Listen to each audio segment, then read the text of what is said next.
பழனியில் 100 கோடி ரூபாய் மதிப்பிலான கோயில் நிலம் முறைகேடு வழக்கில் இரண்டாவது நாளாக திண்டுக்கல் சிபிசிஐடி அலுவலகத்தில் ஆஜரான சார் பதிவாளர் ஜஸ்டின் மணிகண்டனிடம் சிபிசிஐடி எஸ்பி ஷாஜிதா விசாரணை மேற்கொண்டுள்ளார்.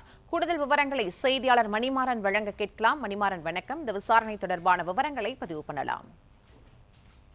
வணக்கம். திண்டுக்கல் மாவட்டம் பழனி அடிவாரம் சந்நிதி வீதியில் அமைந்துள்ள அருள்மிகு தண்டபாணி சுவாமிகள் மடத்தில் நில மோசடி தொடர்பாக பழனி கோவில் நிலங்கள் பிரிவு கண்காணிப்பாளர் முருகானந்தம் அளித்த புகாரின் பேரில் சார்பதிவாளர் ஜஸ்டின் மணிகண்டன் மற்றும் போலி அறக்கட்டளை பிரமுகர் முருகதாஸ் உள்ளிட்ட 4 பேர் மீது வழக்கு பதிவு செய்யப்பட்டு தற்போது சிபிசிஐடி போலீசார் தீவிரமாக விசாரணை நடத்தி வருகின்றனர்.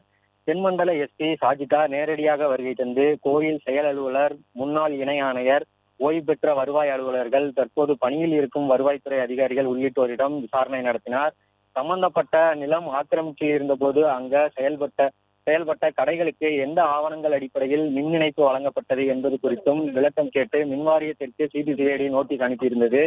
அதன் அடிப்படையில் மின்வாரியத்திடமிருந்து பெறப்பட்ட ஆவணங்களை சிபிசிஐடி அதிகாரிகள் திண்டுக்கல் அலுவலகத்தில் வைத்து தீவிரமாக ஆய்வு செய்தனர். இந்நிலையில் இவ்வழக்கில் குற்றம் சாட்டப்பட்டுள்ள சார்பதிவாளர் ஜஸ்டின் மணிகண்டனுக்கு உயர்நீதிமன்ற மதுரை கிளை ஏற்கனவே நிபந்தனை ஜாமீன் வழங்கியிருந்தது. அந்த உத்தரவின்படி சார்பதிவாளர் ஜஸ்டின் மணிகண்டன் நேற்று திண்டுக்கல் சிபிசிஐடி அலுவலகத்தில் விசாரணைக்காக ஆஜரானார். அவரிடம் சுமார் 7 மணி நேரம் சிபிசிஐடி டிஎஸ்பி அஜய் தங்கமுண்டு விசாரணை நடத்தினார்.